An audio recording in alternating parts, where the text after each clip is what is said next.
I'm going to be giving a talk. First, I want to apologize for my voice. I got some allergies early in the week, and then talk at GDC, and yesterday lost my voice completely. So cross your fingers, my voice makes it for the next hour. I'm going to be talking about the blurring, the separation between concept and production. So I'm assuming there's going to be concept artists in here and production artists in here, and the nature of the beast is, you know, I got to talk to two different groups of people, which I'm hoping to not be two different groups of people after this. But just for demonstration purposes, I'm going to assume all my concept artists are sitting over here, all my production artists are sitting over here, so when I gesture and talk to you guys, that's where I'm going. My name is Michael Pavlovich. I work at Certain Affinity. I have a pretty unique name, so if you want to go through my history and look at my credentials, you can Google it, or, you know, Michael Pavlovich Art, Michael Pavlovich YouTube channel, you can find that. Like I said, I work for Certain Affinity.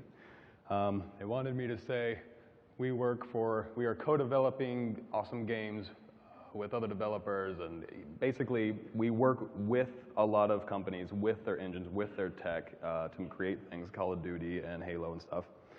But what I want you to take away from this is we work on a lot of engines, so we have a lot of mouths to feed in weird different ways, and we have to kind of combine all of that in an agnostic way to kind of make that work. So this will make more sense later on.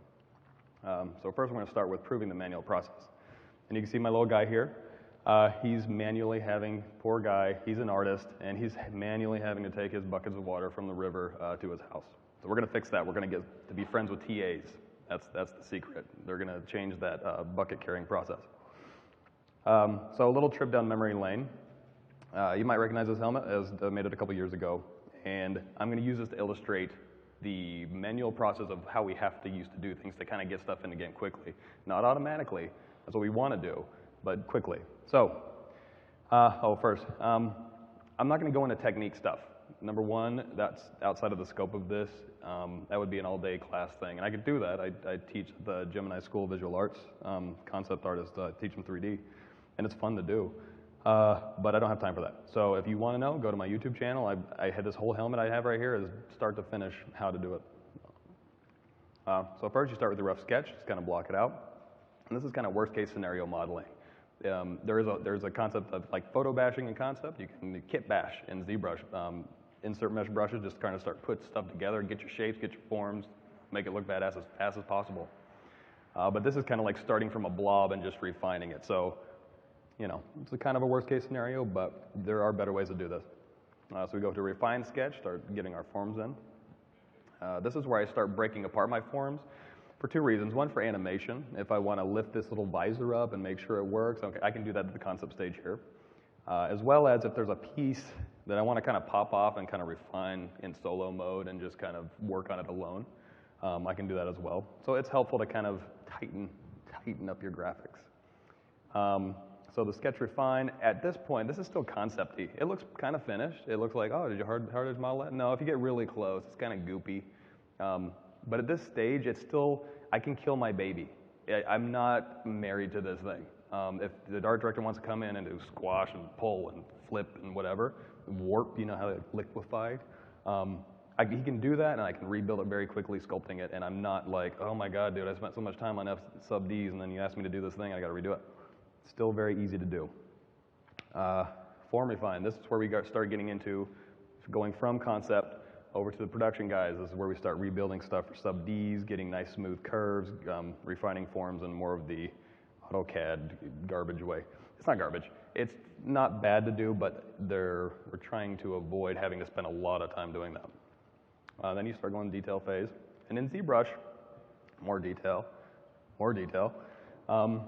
In traditional modeling, doing sub Ds and getting everything to resolve correctly, this would either take me 3 months to do, and I would have carpal tunnel syndrome at the end, or in ZBrush it's actually pretty easy, but then it's destructive.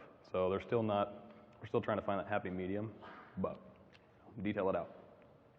Functionality testing. So way back at this stage, when we just kind of broke everything up, you can go ahead and test on that concept level, make sure everything's working, and then the details just follow. You know, it works here, it's going to work here. They're just details. So you can kind of start answering those questions as well. And then finally, you get your final high-res model, and you got your poly paint, which is just going to be material IDs, which we'll get into later. It's more of a production thing. To get to the game res, Start with a high-res Dynamesh and a ZBrush, get a blanket of quads on it, kind of get rid of all the inside stuff, decimate it down, attract scenes by AO, auto UV it, and then bake my maps. So we're going to bake our maps next normal for now. Get all these things we're going to use to kind of normal map for the detail and curvature map to tell where the wear is going to go, AO for the dirt collection. And now this, so up to now it's been just quick. And it's pretty quick, and I'm pretty quick at it. I'm pretty proud of my process, but doing that all day long, every day, it gets old. That can be automated, I promise. You're going to see it, you're going to love it. Everybody. This is where we first started getting automatic textures. So I worked on this helmet on the side, just as kind of a fun thing. And then we were like, well, we can use this to test the new PBR system we came out with that we're going to come up with on Halo 2 Anniversary. And I was playing with it, and I put some stuff on Marmoset online, and then Teddy over at Quixel was like, hey, dude, that's a cool helmet. Can I use it for the new Quixel Suite stuff? I'm like, please, absolutely. So go by the Quixel Suite Expo floor. Those guys, he's super nice, and you can see the Megascan stuff. Those guys are awesome. But anyways, so we get an automatic textures. So he took my helmet, and with the Quixel Suite, he's able to go ahead and just, you've probably seen this, drag and drop materials on the color swatches, dial in some wear, and then it's like, okay, save a preset. Now I want to texture a mech leg. Takes the mech leg completely separate, pumps it through that preset, boom, it's textured. That's automatic, that's what I'm talking about. Doesn't have to be perfect, but if you can give me an 80% button, I've shipped, I'm proud of this, I've shipped far less than 80% done assets. But if you can give me an 80% done asset button, I can sit there and polish all day, I'm a happy artist. And then you get your output maps, it goes in the game. In this case, it's Marmoset. It could be Unreal or whatever you're working in. So now we're going from, we're kind of refining our quick process. That was my quick process. Your mileage may vary. You might have another quick process. But now we're going in H2A stuff. So I kind of use this as my proving ground. You got this. This was 343s, and it was a sculpt they did, and I kind of treated it as, this is what I would want from my concept artist. 3D is not scary. I teach concept art at Gemini School of Visual Arts, and they're students, and after the first class of ZBrush, they're already making like little creatures and like Jon Snow heads, and it's amazing what these guys do. I also teach professionals, and I'll be honest, teaching student concept artists who are excited about 3D is far easier to teach them ZBrush than some curmudgeon-y old bastard production artist who's been doing modeling for 15 years and like AutoCAD bullshit. And I get them into ZBrush, like, oh, I need to learn ZBrush, I guess. And I'm like, okay, you want to learn ZBrush? Great. And so I'll show them, and I'll be like, okay, so there's a document, there's a tool. No, hold on, that's craziness. I can't, my brain just, no, I need certain 3D things, and you're not giving those to me. So there's that. I mean, I haven't dealt with somebody that extreme, but don't be afraid of 3D. It's actually super powerful. We'll get to it. Same thing for the Elite Teksu. So I got the sculpt. I went in and refined the forms and broke them out and just kind of was like, okay, concept. I'll be production in the middle guy. I just kind of break it apart and refine it for them. Bake out the maps. Look great. These things look awesome. And not that the 343 stuff didn't look awesome. It's just I'm practicing. I'm proving stuff out here. Same thing with the game models. We have a sandbox team, works on weapons, vehicles, and characters. And so we're doing Halo 2 Anniversary. We need to do Halo 2 multiplayer. We need to redo everything in the Halo universe to run on Halo 2 multiplayer with the new PBR system. We had 2 guys, me and David Slides. And then later on, Isaac Oster. And then, of course, we had Steve as a tech artist, and he was more animation side. But as far as like creating assets, it was 3 dudes. We got to pick and choose our battles here. We cannot remake everything from scratch. Even no matter how badass we are, there's simply so much time in the day to do things. So we took their game res models, stuff that we could just kind of use as finished. They were texturing on a different system. So to make everything look the same, what we did was take their game res model, their AO, and their normal, and then we ran it through. This was before the Quixel Suite came out, so we ran it through the old Dedo. My main man over here, Louise, wrote us an awesome shader to make it look good in game. And then eventually, when the Quixel Suite came out, we ran it through the Quixel Suite, textured our weapons just like this. No use rebuilding the Warthog. Warthog looked great, 343 did a great job. Why am I going to remake it? We did some small stuff like pop the tanks off the back, stuff that was like Halo 2 specific. But we just took the normal map, AO map, ran it through Dedo, get some wear. And the cool thing about PBR is it's such a simple system I mean, it's not a simple system. I'm not a tech artist, so they can give you white-papered scientific bullshit all day long. But for the artist, it's a simplified system so that, you know, for example, we need to make a civilian Warthog. Oh, it's going to be gold. Oh my God, hey, how are we going to task this out? Are we going to have time in production to do like a one-off thing that's kind of like stupid and, you know, it's kind of just like a little Easter egg? Dude, all you got to do, here's where it was green, gold. Done. Export, go in the game. This is where we had to prove the entire process. So if somebody gives me a concept, can I go into ZBrush and just make it? And of course, this is my process. I use ZBrush, I use Maya, I mean, I use Mode, I use everything. I have a lot of love in my heart for a lot of different programs. But I was able to use ZBrush start to finish on this thing again, just like my helmet. And, you know, I matched the concept pretty close. However, I'm going to rag on concept artists a little bit. There's a translation issue between 2D and 3D. And I'm not saying 2D needs to go away. Like when I have reference up, it's all 2D. When I'm sculpting creatures, it's all traditional. Jordu Shell, Simon Lee, Morales, those guys are amazing, and those are my creature dudes. They're all traditional dudes. Same thing with 2D reference. I love it. But as we're moving into faster pipelines and stuff, it's a translation step, that throwing that drawing over the wall to an artist, and then they have to interpret the stuff. This is a good I couldn't ask for anything more from a concept artist. But there was some stuff on here that was still a pain in the ass to interpret. So, you know, and then you throw it over the wall, and then you interpret it, and then they look at it, and they're, you know, you throw it back over the wall because they did the translation, and then they do a paint over. So they take your 3D model, and then they lock it to a 2D image, they fix the profile, you take it, you fix that profile, and of course, as soon as you move it, it breaks what they did. Translation. You can extrapolate that to art direction. Art direction, and this is extreme, this doesn't happen, but extreme example, they'll be like, here's my favorite screenshot from Godfather and Prometheus. Keep this in mind when you're working on this mech. And it's like, okay, that kind of translation is Mandarin to concept art, which is French, to modeling, which is like Brooklyn. And trying to constantly, and then, you know, this didn't quite work out, you got to send it back, and then it goes through this whole horrible cycle. And by the end of the project, you're just tired of like making things. It's exhausting. So kind of what I'm trying to do here is lower that barrier to entry for concept artists and put that power in their hands. You guys are the idea guys.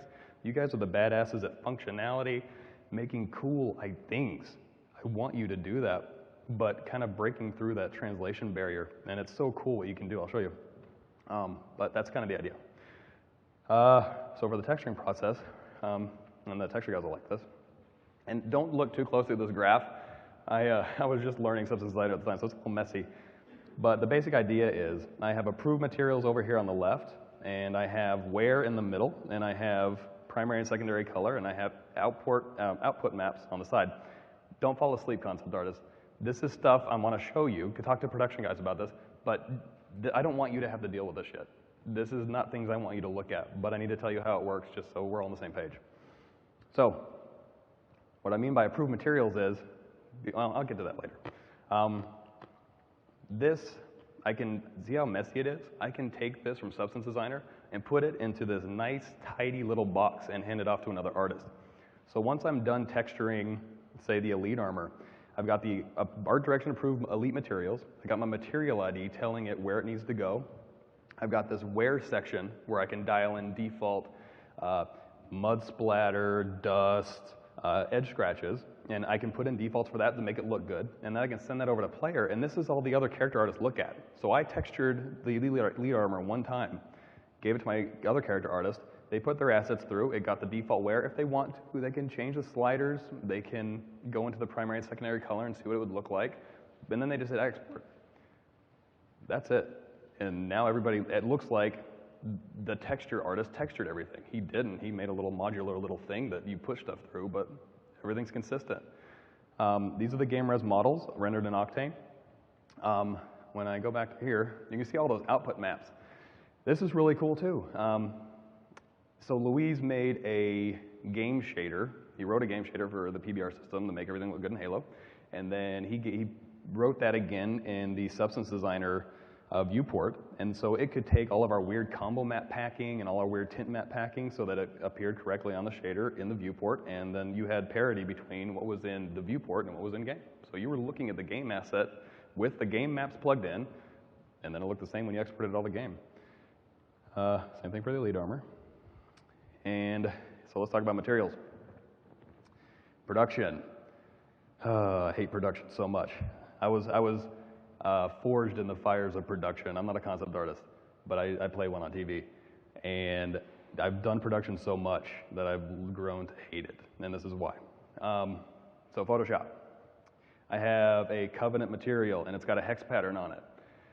And that needs to tile so many times, so I put in a layer. And then for the AO, it needs to be like 6% opacity. For the diffuse, it needs to be like 13% opacity for the hex pattern to show up. The normal map needs to be bumped like 5%. And metallicity roughness needs to be a certain percentage for the hex pattern. And I get that done and in game, and everybody loves it, right?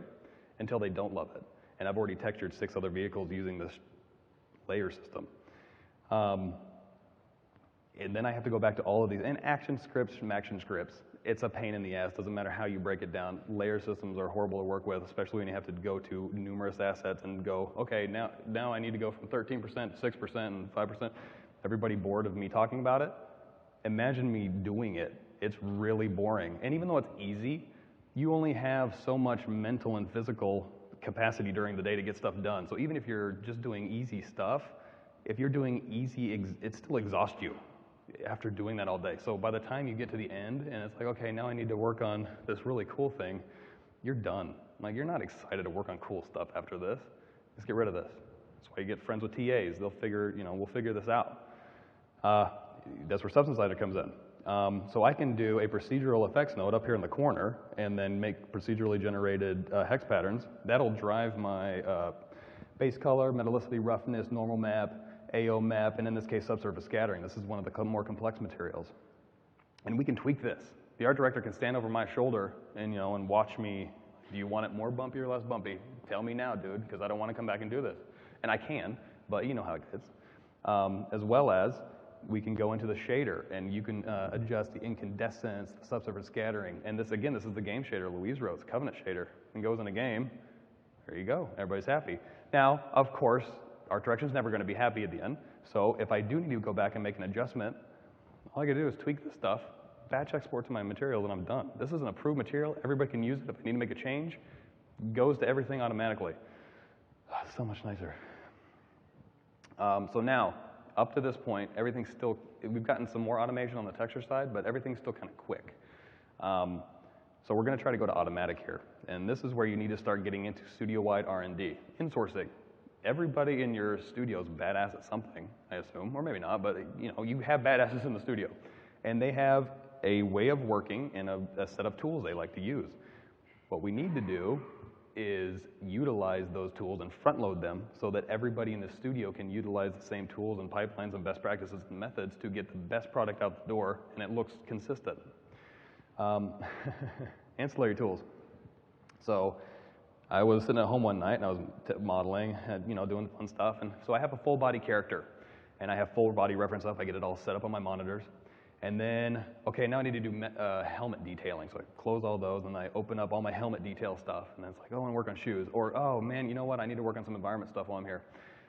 That gets really old. And there are reference viewer things you can use, put your reference up here. But I was like, it's still kind of clunky and I want to be able to save presets. So I asked Louise, hey man, I don't like working anymore because I'm a bitchy game artist.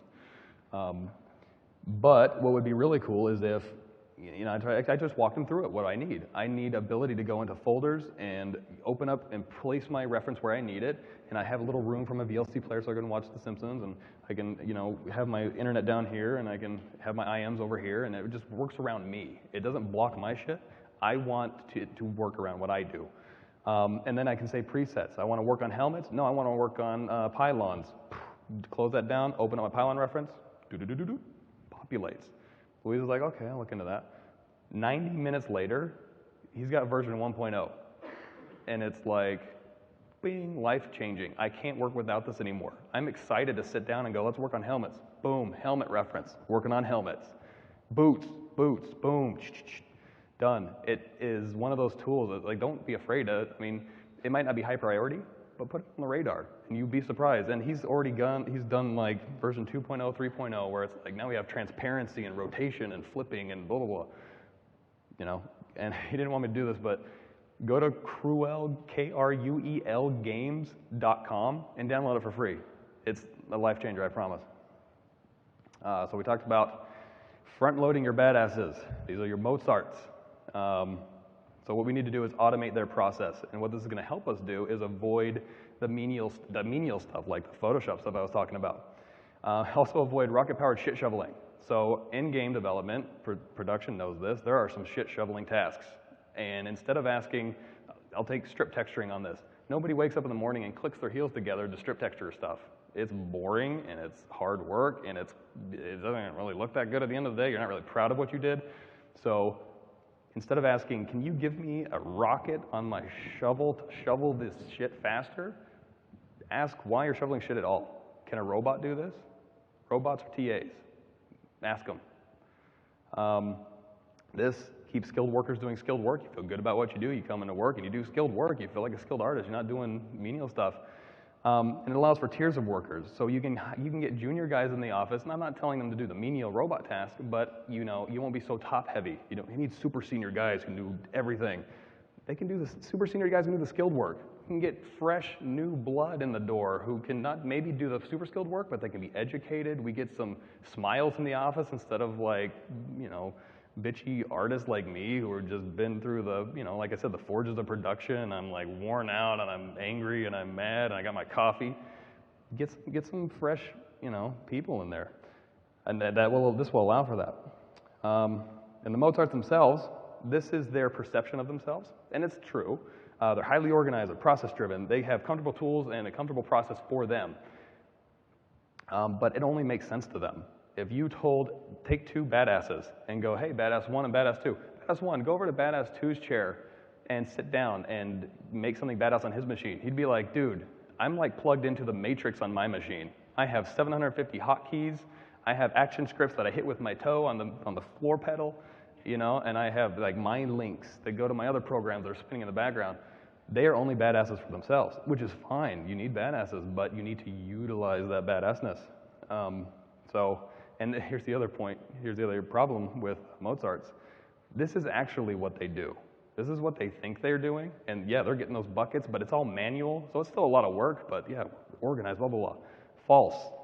There is a lot of room for error when you're using your foot pedal for your action scripts and you're mind linked and you hiccup or you get interrupted. It's fatiguing, like I said, the manual process is fatiguing. You can't interrupt, don't bother them. It's not as fast as you think. Like, yeah, I can do the ZBrush stuff and do it manually fast. I'm not as fast as a machine. I can't John Henry Intel, you know what I mean? That stuff goes way faster than I can. And you can fat finger camel-cased underscore, save TIFF as a target. You're tired, you want to go home. You've been doing manual shit all day long. You check something in, you go home, and oh, you broke the build. You know, you get the stuffed animal on your desk, the shame animal or whatever you do with your office. You know, human error. And it only works for their assets. So they look like badasses and their props are badass, and that's great. I would never take that individuality away from them. But everybody needs to look like badasses ideally, right? For the whole game. So then we get into tool automation. So technical artists have given us a pump. We no longer need buckets. And they've also been nice enough, you know, build relationships. They gave us a little hose that goes into the window. I don't even have to go outside, you know, to do anything, to carry my buckets into the house. And at this point, you know, everybody has Mozart gauntlets. And so this badass over here, I've got his texture tools and I've got his modeling tools, and we're just making badass stuff all day long. And everybody looks like a Mozart. And here's our pipeline. And because I deal with concept and asset creation, that's what I've done my whole career for the last 10 years, this is where we started. So how do we automate? How do we finally get from manual to automation? You go talk to your TAs. And then they'll come up with something like this. So they looked at my process and they're like, this is what I do. How can we kind of start rolling with this a little bit faster? So this is what we get. Concept artist, all you need to worry about is putting in a high-res, or production artist. If I'm trying to blur that line, we'll talk about that in a minute. Put your high reses with your material IDs in the source directory, tell it how many polygons you want it to be, and hit go. It's in game. Crazy, right? But now you can start evaluating your concept. Production artists, you can tell it which substance material ID to go to, or which substance material library set to go to. We'll get into that later. Bake your maps, render your substance, assemble your game files. That's another production thing that sucks. Like, here's my low res, okay, bring it into Maya, make sure it's rigged, make sure my weights, make sure this is named correctly, make sure blah, blah, blah, blah, blah, blah, blah. It's garbage. I hate doing it, and anybody can do that, especially robots. And then it imports into Unreal or whatever engine you have, and the import process goes, okay, how do you want this packed? Do you want your stuff Y up, Z up? You want your green channel, your normal maps flip, whatever. It goes in Unreal. And again, robots can flip green channels in normal maps. I don't need to go into Photoshop and click and blah, blah. That's stupid. So now we have a high res with material IDs and a game res. So in 5 minutes, how does this happen? The first thing we do is, remember the Dynamesh step where it gave me a blanket of quads? We can do that command line now through Houdini. So I give it a source high res, it goes through Houdini, and I don't see this happening. I don't need to see it happen. But if you want to see it, here's what it is. Gives you that blanket of quads, gets rid of all the interior stuff, or if you don't want it to, don't check voxelization. It won't do it. How do we get our game res? Houdini, again. I don't need to see it do this, but if you punch in 10K, that's what you're going to get. You're going to punch in 1K, that's what you're going to get. Excuse me. The cool thing about this is once you have the tool, you can start iterating on it. If you notice that you always have to go in and be like, well, the 1K is nice, but it always kind of messes up this corner, and I always have to flip this, iterate. Go in and fix that corner procedurally. It's just a set of rules. Everything we do is a set of rules and parameters. You can go in and fix that and make, eventually, I promise everyone in this room is going to sound crazy, we will have an automatic game res button that we can ship, and we will have an automatic UV button that we can ship. We will, absolutely. Or, you know, somebody way smarter than me will come up with a thing where, you know, we're going, we won't need polygons and UVs or whatever, you know, it's games. Everything changes like every 4 years. But for now, we're iterating. Production artists, you know this part. Okay, for animation or for like reducing geometry or normal map errors, I need to move my stuff out, bake it, move it in, or I need to bake everything individually and then composite it down. No, it's done automatically. Robots can do that. Robots do this. It also composites this stuff for me. It'll bake my normal map, AO map, material ID map for substance, just for the general stuff. You want to get fancier? We bake everything because it's automatic. It's no longer like, well, I don't want to sit here for another 5 minutes and like remember. No, it will automatically bake me position map, world space, thickness, curvature, whatever. Weird maps, I don't even know what they do, but we'll go ahead and bake them just in case. So now, like we were talking about before, Central Covenant, now we have a central material library, art directed, approved, ready to just get plugged in. Everything, it's all good. And if you need to change it on the source, all the other assets get that updated. You don't need to worry about an artist over here like, oh, I changed my spec, I changed my gloss, and next thing you know, the game looks like garbage because all the artists did their individual little thing. And then when we go into the polish phase, we're like, okay, polish guy, make everything not look good, but make everything look correct. There's a big difference between those two things. Ideally, when you're polishing, you want to make, you're adding that little touch of genius. You're not making everything not look like dog shit. You just get that baseline. You want to polish. So we're getting to that in a second. Central textures. So now what we have is a little bit more of an elegant process. We have our, so I need to slow down here because I want to explain this correctly. It's not complex, but you know, I gotta get things in order. We have a master graph. The artist doesn't see this, the texture artists see this, and the material artist may see this. But let's say we're talking about Halo. I need a science, Oni. Everybody know Oni? We're gonna make an Oni crate. And the thing about Oni is they have like this Sears grandma panty colored plastic, and that's the main part. Most of Oni is like colored in most of that plastic. And then they have Oni steel, and then they have Oni rubber, and that's like the third most important material on the Oni crate. What we can do, and this is really cool, is we can make the system smart enough to automatically assign our materials for us. How we do that is we have our materials over here on the side, and we make our custom graph for the Oni, let's say Oni crate.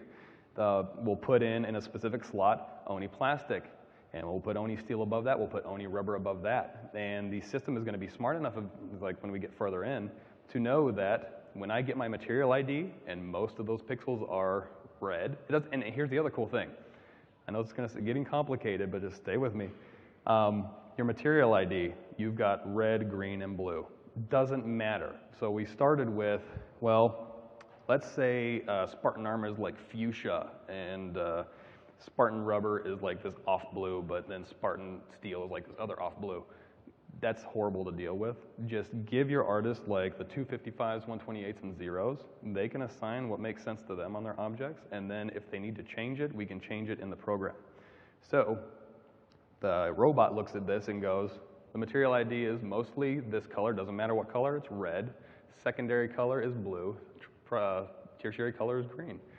I am going to put, because the graph told me, I'm going to put Oni plastic in that main one. I'm going to put Oni steel in the other one, Oni rubber in the other one. It's smart enough to do that. Also in our custom graph, our texture artists can go in and dial in, okay, this Oni box is going to be, we're going to call this Oni Jungle Commander crate. And it's been in the jungle for 20 years. It's going to have bird poop splatter, moss, and mud splatter. So we can only expose those things, so that's all the texture, that's all the artist needs to deal with. He's going to plug in defaults so that it's kind of what you want, and then he's going to put it in player. The artist is going to put their, well, when the artist goes in the automation thing and goes, here's my high res, put it in an engine, it's going to be smart enough to know material ID, those are the defaults, runs it through player. You don't even look at player at this point, it just does it for you. Makes a preset button that stores all of that information, what maps you're plugging into player, where defaults, all that good stuff, spits it out. If, however, there's a problem, like in this particular case, we didn't use as much plastic as we normally do, so steel actually showed up where plastic should be, no problem. Go back into player, swap, done. And save preset, it'll remember that. So as you're batching through your iterations, it just spits right through. You do it once, you don't do it again. You want to tweak, go back in and tweak, re-export your maps. Detail versus information versus diminishing returns. So let's talk about what gets in engine and how we evaluate assets. This is where I start bashing artists in general. So there's my sketch. There's my blobby sketch. And I made this character just for GDC, just for my GDC peeps. I went through my Halo armor save files, and I was like, well, these don't illustrate exactly what I'm talking about because I'm doing more do as I do, or do as I say, not as I do. So I made this character just to illustrate these points. I have my sketch here. I got my refined sketch, still a concept sketch. I got my form refine, that's where I spend a lot of time rebuilding stuff, and I got my detail map. Anybody tell me the difference between the sketch refine and the detail map from this view? Not much, right? Like, I could put that sketch refine in game, and we could play it until 2 weeks before ship, and then I could finish it out, and nobody would be surprised about the ship product. Like, they wouldn't even notice. Let's go ahead and put materials on this and see how little we notice. And the cool thing about the system is we do this at every step. If I do a sketch, paint on a material ID, hit a button, go play it. It's not a concept that like stays over here, and it's about the end experience. We're creating 3D environments, 3D experiences. As soon as you flatten it to a 2D image, it breaks that. And it's useful, but less useful than playing your concept. How cool is the idea of I make a quick sketch and then I play it? That's craziness, but it's true. And for the production guys that I know are sitting in the audience going, yeah, that's great for characters, dude, and maybe props, but environments is like a whole different beast. And I'll admit it is. There are a lot of ins, a lot of outs. There's, the strips texturing and modular environments and wall panels and, floors, and it is a different beast, but you can still take these fundamental ideas and automate. We do that. I don't know if I'm going to have time to get into this. Speaking of that, I made this stack like 3 months ago, and it was like 40 minutes walkthrough. And then as time went on, we got new cool processes, I added more stuff. And then 2 days ago, I did a dry run, and I went through it. And at 2/3 of the way in, talking like a auctioneer, I was at 2 hours. And I could probably go to like 3.5 hours. And it went way into the technical side. I shit on art directors, and I make fun of production artists and concept artists, and it's an epic experience, but I don't have time for that.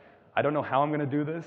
But if you do want to see this, I'll probably do another run through just for my YouTube channel or something if you want to listen to me, fall asleep to me talking for 3 hours. But there's a lot more interesting stuff I want to talk about and explain about pipelines and tools and why we do the things we do. But here it is: materials, sketch, refine, form, refine, and again, every single one of these steps we're auto-generating. And so even in the materials, it's like, okay, you're not seeing that big of a difference. Here we are in Engine. Special thanks to Unreal for allowing me this totally free now, totally free, awesome tool to go in and just kind of play around with. Are you seeing much of a change in here? You will be surprised, concept artists or production artists who have want to design things. Get it in, play it. Like you said, it only works for characters or props. I don't know how much I'm allowed to talk about this, so I'll be general. I recently, as a senior character artist who hasn't worked on a character in like 6 months, which is an okay thing, I'm not bitter, but I was able to concept an entire level, and I had a blast. And it's so cool seeing that, and you give it material IDs, you export it in, and you evaluate it. It's an underpainting that you play. It's not some esoteric 3/4 shot that no one's ever going to see in game. Those are important. Those tell you mood. Those tell you if you need to get like a done-looking level in 2 days and sell to the business team. Absolutely do that. But it's way more valuable to get into 3D and experience, the 3D concept so that you can make good, decisions. And just to prove that, this chick was animated the whole time. So you get your goopy sketch in there. Animation isn't gated. Design isn't gated. They can go, oh, your material, she's got too much white on her. She needs to hide in the shadows. Animation can go, when she turns her head, she bumps into her little neck thing. Do something with that. Or first-person hands are a little bit wonky. Or when you can evaluate where you're shooting them in the face or running by them or jumping over them. But it's a concept. And you're answering all of these questions. It's not locked down over here. Or even, okay, so, 2D, you've got a picture speaks 1,000 words. So art directors, blah, blah, blah, blah, 1,000 words, whatever, right?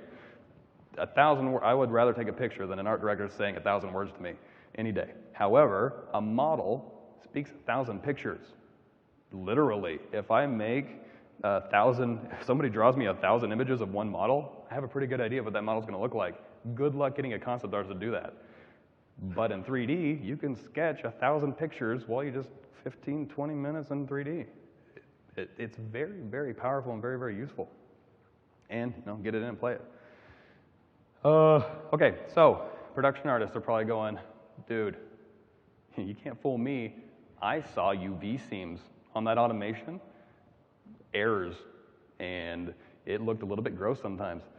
Not a big deal. If you need to make your own game res, make your own UV map, again, we're iterating on the tools to get us a nice, solid, better looking mesh, but if you at any point in this process you want to go tweak that normal map, you want to go tweak that UVs, tweak the game res, do it. Just tell the concept artist, hey, don't check low res anymore. I already got you one. Keep spinning, or the production artist or whoever's working on it. And now we don't have to automate any of the stuff that we've already worked on. Still goes through the pipeline. So we now have no longer a bottleneck between concept art direction, asset creation, design, animation, any of that stuff goes in Engine. So what does it mean for team roles? So like I said, I'm blurring this line. I want concept artists and I want production artists to kind of be doing the same thing. If you can do concept, you can do production. You see what I just did? You hit a button. If you can't hit a button, go work somewhere else. But concept artists can actually absolutely do production art. Now, I'm not asking you to go like, okay, hey, concept artist, yeah, you're awesome at badass ideas and functionality, but can you go clean up my UVs for me? No, I'm not asking you to do that. Stay badass. I wouldn't wish production on my worst enemy, and I'm a production artist. Keep coming up with badass ideas. I want to give you that power to be badass in a way that's more relevant to production for the final experience. Our final experience, I don't want to sound mean, but concept art, sometimes it can end up being more about the final experience being awesome looking on the glossy pages of an art book than it is about the actual production relevancy for the 3D experience. Trying to avoid that. Not saying those aren't valuable, and I will buy art books and I will use them as reference, but when I'm in production, don't give me a mood painting and say, oh, that thing in the corner where it looks like a Rorschach test with shadows over it, that's actually an object. Could you make that a mech for me? I'm like, you gonna give me your concept budget?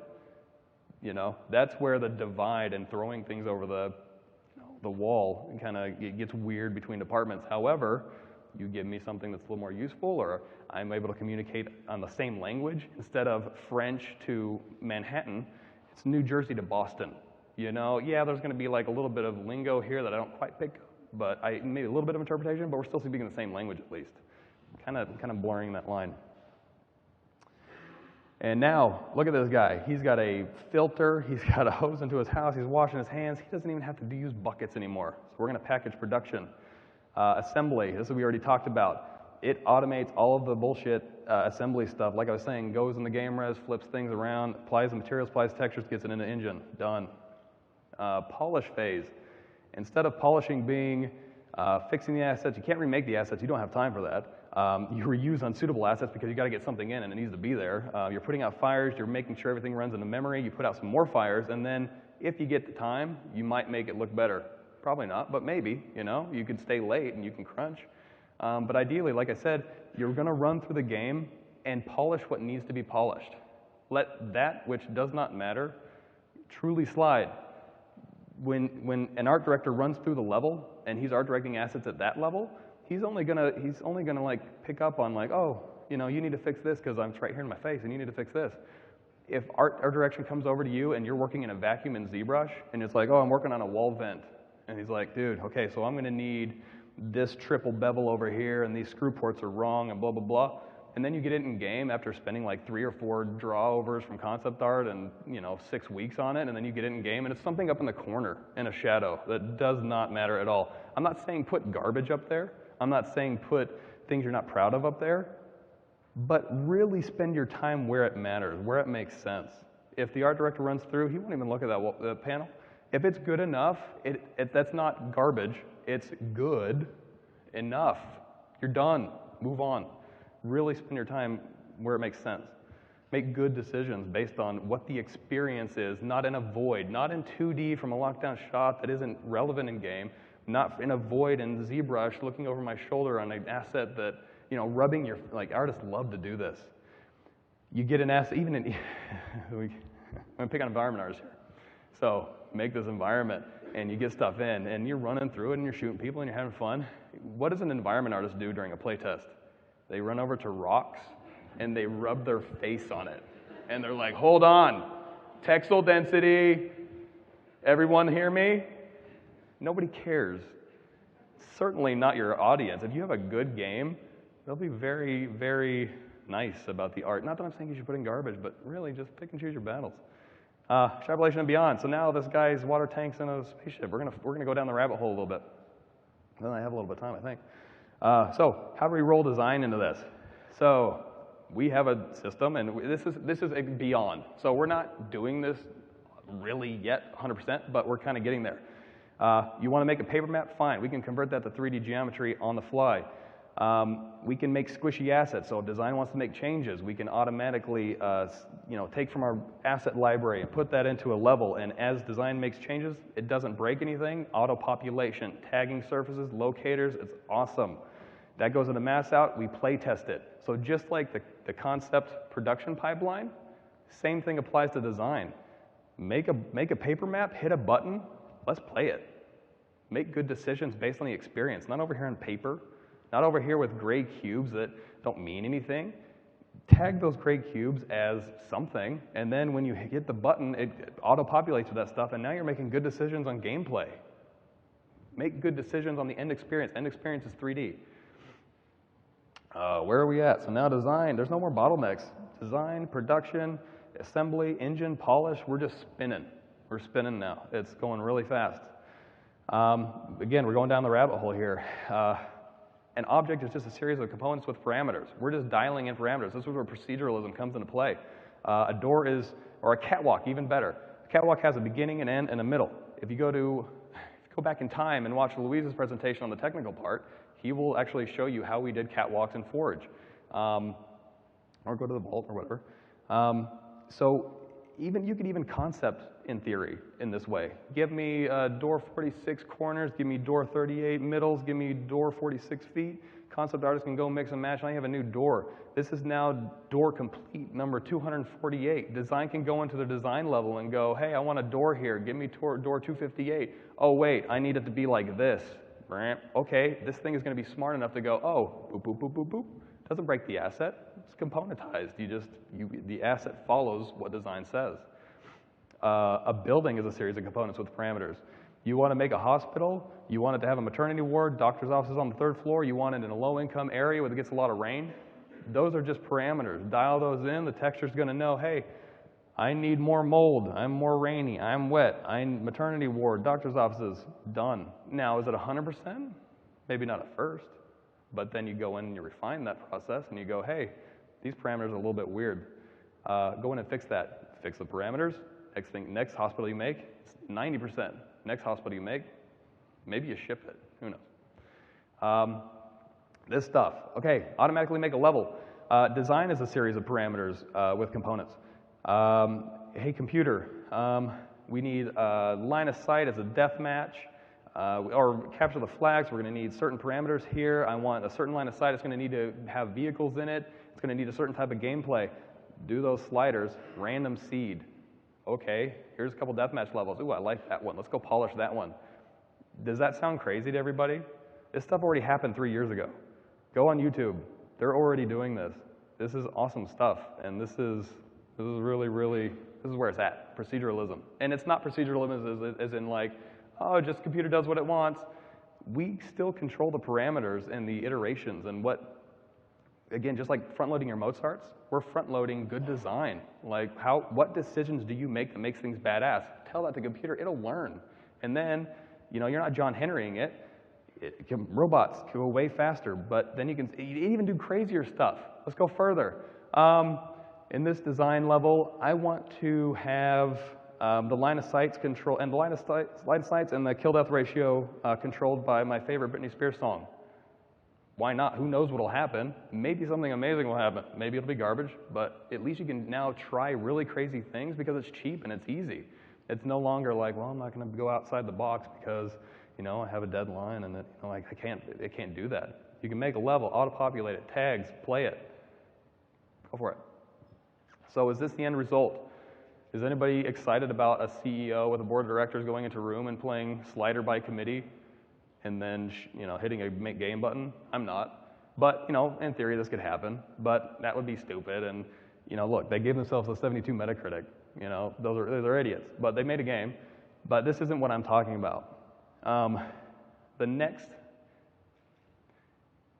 maybe not. But I really believe that the next milestone in not movies, not games, entertainment is going to be VR technology.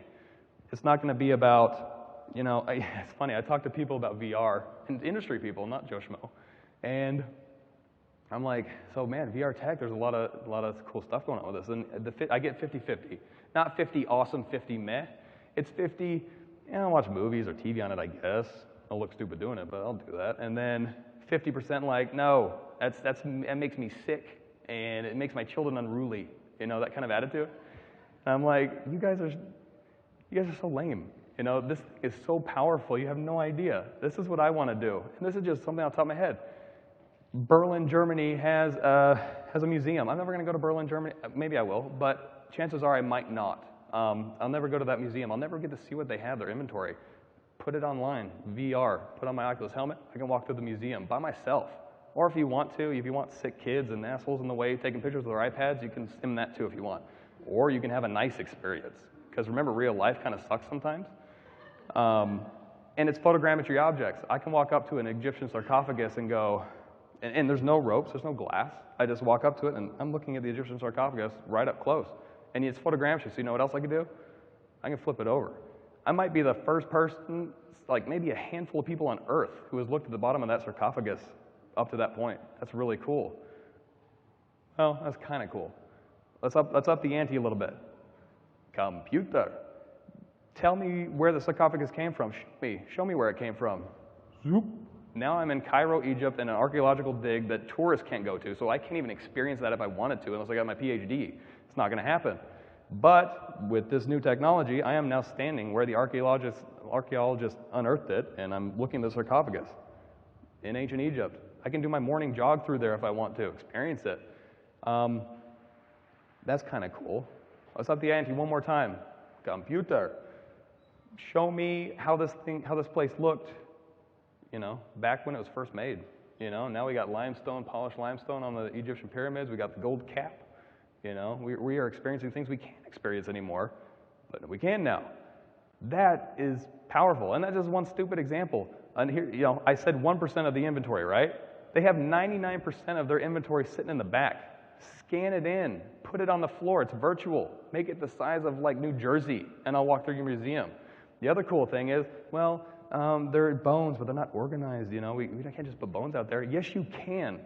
Just like we were insourcing our tools, outsource, crowdsource, putting bones together. You think people won't be excited to, maybe not everyone, nobody's excited about bones, but out of the whole world, maybe there's 50,000 weirdos who love bones, and they want to do that in their free time.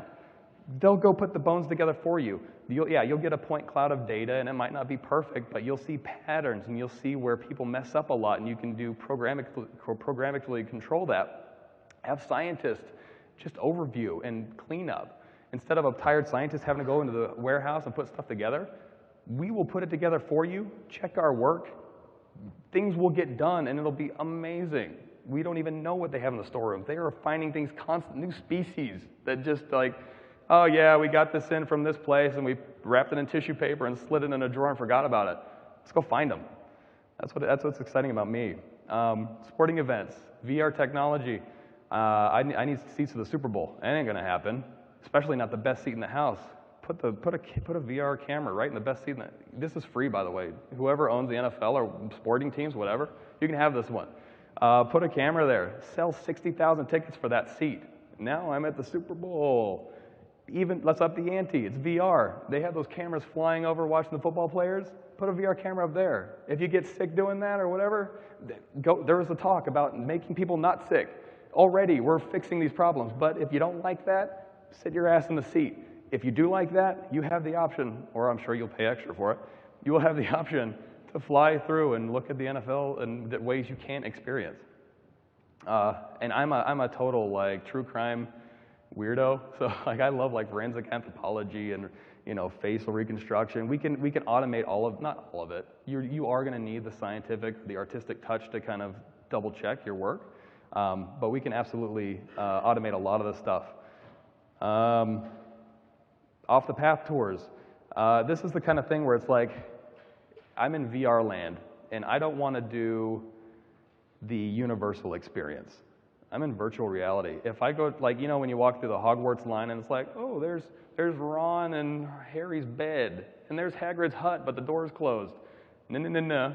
I'm in VR. I want to go through Slytherin, Gryffindor, I can't think off the top of my head, I'm sorry. Yes, Ravenclaw. I want to go through every dorm room. I want to see all 70,000 square feet of Hogwarts. I want to see secret rooms. I want to go walk over to Hagrid's 2 miles, and I want to go into his house. This can all be done, like Game of Thrones, King's Landing. I don't want to walk around King's Landing and visit the one blacksmith shop. I know they got more than one blacksmith shop. I want to see the poor blacksmith shop. I want to see the guys at the wharf. I want to see the guys doing the king's armor. I want to see the guys, and they can all be programmatically, detailed up. The guys at the wharf are going to be a little more salty. They're going to have a little bit more rust. The guys doing the king's armor got a little bit more money. It's going to be a little bit nicer. We're making massive experiences here, and I hope because it's entertainment, if you want to, you can scan in Kramer's apartment and Jerry's apartment, and you can walk back and forth, and that's cool. Absolutely, I would say absolutely do that. But if you want the big experience, you need 3D artists. Who's going to make this? We are. This is where it gets exciting. It's not a game. It's not movies. It's experience. This is going to be the next big thing. I hope. Otherwise, I'm going to sound like an idiot talking up here for 20 minutes about it. But I think this is where things are going to go. And eventually, we have the Google tablet where, it's scanning the room as we walk through. Eventually, we'll have that Google Prometheus ball. Here's a cave nobody's explored. Throw that ball in there. Now we got it. Now I load it up online. Again, I can take my morning jog through a new cave that nobody's ever explored. That's pretty cool. Surface of Mars, the Titanic at the bottom of the ocean, morning jog, or computer. Give me the Titanic when it was first made, 3D artist, that's where we come in. Morning jog, I do a lot of jogging in the morning, but I'm doing it in places where I'm experiencing new cultures, new stuff I would never experience. I'm gaining empathy with, different civilizations, cultures, people around the world, the human experience. Genghis Khan. Well, that's Genghis Khan up here. Remember when Lisa 20 years ago put on her Oculus Rift in class and Genghis Khan popped out, he's like, hello, Lisa, come with me and defile what I defile, eat who I eat. Education as well, this is a huge, huge thing. The end, no. This is just the beginning with empathy. Thank you. With empathy and you learning about the human experience and everybody in the world's Elon Musk's going to throw some fat pipes up in the sky and the whole world's going to be connected and internet and we're going to all be doing this. We just went from concept art to world peace through automation. And I'll be honest with you, this is going to sound really bad. I don't even care about this. This is cool, but this is the beginning just for me. That's what I really want. I'm a total nerd. Launch that enterprise. Now that we got all our shit figured out here on Earth, go ahead and launch that thing. I'll get my job in 1040 serving drinks. I can look at stars off the port bow and that's what I'm looking for, a nerd experience. So I think that's it.